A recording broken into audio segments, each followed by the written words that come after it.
Okay, here we are again, wading way down into the deep end of our self-care pyramid. We've done body, we've done mind. Remember, now we're going into the heart, and we said there's three hearts. We said there's an outside heart that you could almost see, an outside love, an outside way of negotiating trust. You can. It's almost under the sunlight. You can see it. This is the way the alchemists thought about that. And a lot of the research now is actually backing up that there are these deeper and deeper levels of love: 101, 102, 103, 104, 107.13. But we're talking about three different kinds. I've got my makeshift, studio here at the cottage. We've talked about the outside. We said that there were three hearts. The first kind, the first one was the heart of the white heart. And we just talked about the emotions, didn't we? We talked about emotions and feelings. And of course, there's a big difference between sentimentality and, just people having a very shallow, kind of almost a narcissistic kind of love. It's very self-centered, it's very selfish, and sometimes comes from the wound.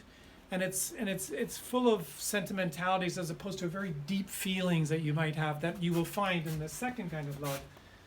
Which is more, what we call, this is what the alchemists would call the black kind of love, which is about, deep feelings, deep emotions, and things that you feel really strongly about. There's a lot of people come to my office, they very much in their mind, and they're mindful about life, and they make choices based on principles, and less in their heart, less in their body, but really focused in what's right, and thoughts and thinking and intentions and getting stuff done that way. And it's very powerful stuff. But when you start asking questions, they have deep feelings. They stand for things.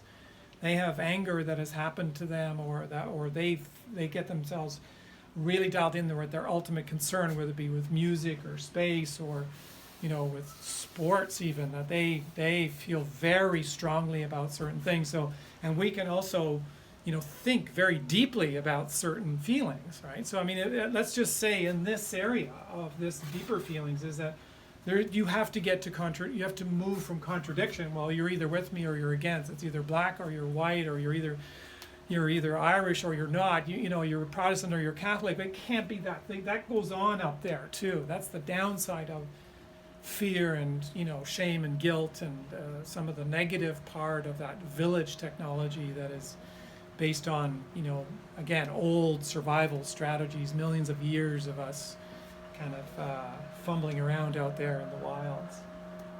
So this second kind of love we're calling black right now, but again, black not as black as in evil, as in dark, as in nasty or mean spirit or anything like. No, the black where all this greenery comes from, the darkness that comes from there, the womb, the dark womb that gives birth to life itself, whether it be an animal or caterpillar, the pupae that turns a caterpillar into a, the goo that turns the caterpillar into a butterfly. It's the black backdrop of that darkness that gives access to the stars and the Milky Way and all the rest of it. It's the darkness of our nighttime dreams that come forward, and we start to access Psyche. We start to then think about Psyche. The third kind of love I'm going to put down here, we're talking about the red kind of love, and that is, I'm going to call that the, what do we call that? This is the connection. This is the connection love. I mean, there's many words for it, but I'm calling it connection because that is the way when we get dialed in with these, we then start to access this rhythm within ourselves and this dancing that we do. And so we need to have, this is self and soul. This is small s self. Old word for soul, old language is soul, but we could use capital S, self, right? Our wholeness. So, in Ireland, the main thing in life is to befriend, to get these guys working together, to befriend yourself. And the image of that, of course, is this beautiful image of you know, the two coming together. That's for us down here. But the image here, this is soul. It's huge. And here's us, little self there. We're inside a soul. I mean, it doesn't stop there. It's semi-permeable. It goes on forever. It's dialed in with the larger cosmos. When we talk about eros, we tend to think about the erotic, but erotic allows us to really, it's sort of the one end of the continuum of sexual connection. But eros at the other end is a deep emotional connection with the world, feeling dialed into these trees and this beautiful lake, and yeah, the skiing that goes on and the swimming and all the rest of it. And so when we start to realize that we go into this territory every night. This is kind of like our psyche, if you will. It's a way of thinking about it. And we travel. We go in there and we come back out with dreams. You know, we come up into the surface, and if we start journaling and we start recording our dreams and we set intentions to give us access to the deeper purposes of our life, you know, there's 4 purposes as far as I can tell, just right off the bat.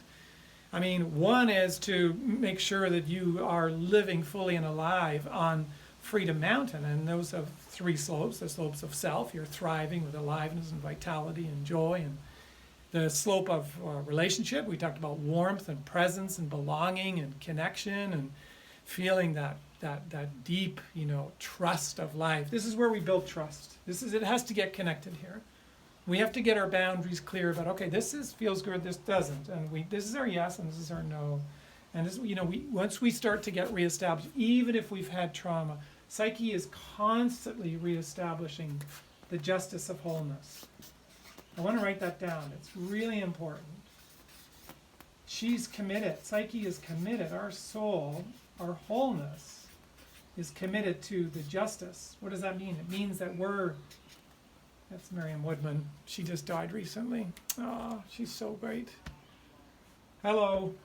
Justice of wholeness is really what word that she coined, some words that she coined, to say that everything Psyche is doing, your soul is doing, is trying to get you awake into that aliveness, that presence that wants to get you into this deep reddening of your life, right? This was the daytime, this black is the nighttime, and then the red is the betwixt and between threshold times and sunrise and sunset, and those times we love that reddening. Well, that goes on inside of us when we get access to both hearts.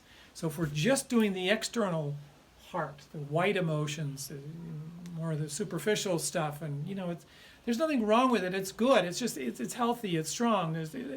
And remember, no contradiction. And there's a much deeper version of that where you feel really dialed in.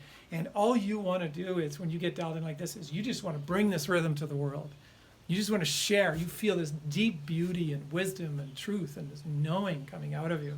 And you just want to share that. That's what this is.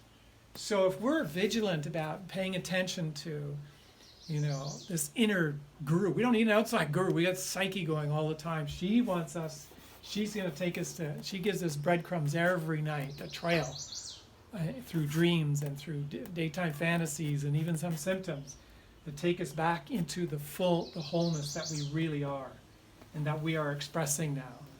I tell you, when you get dialed into this, it's all you can do to not just flood that world, just to bring everything you've got to share that and serve the world. You feel so much love and trust, and you're not naive that there's evil and challenges and, you know, fascism and all the rest of it go running around out there, but there's also this.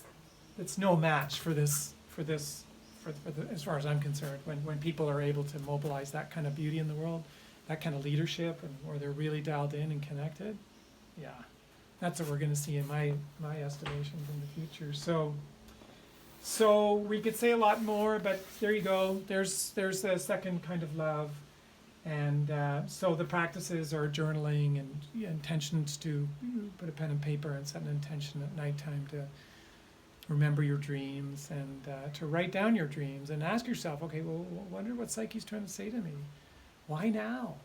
Right? Those are 2 really helpful questions about working with dreams. She's constantly she wants you back into your awakeful, mobilized, outrageous, courageous and bold self.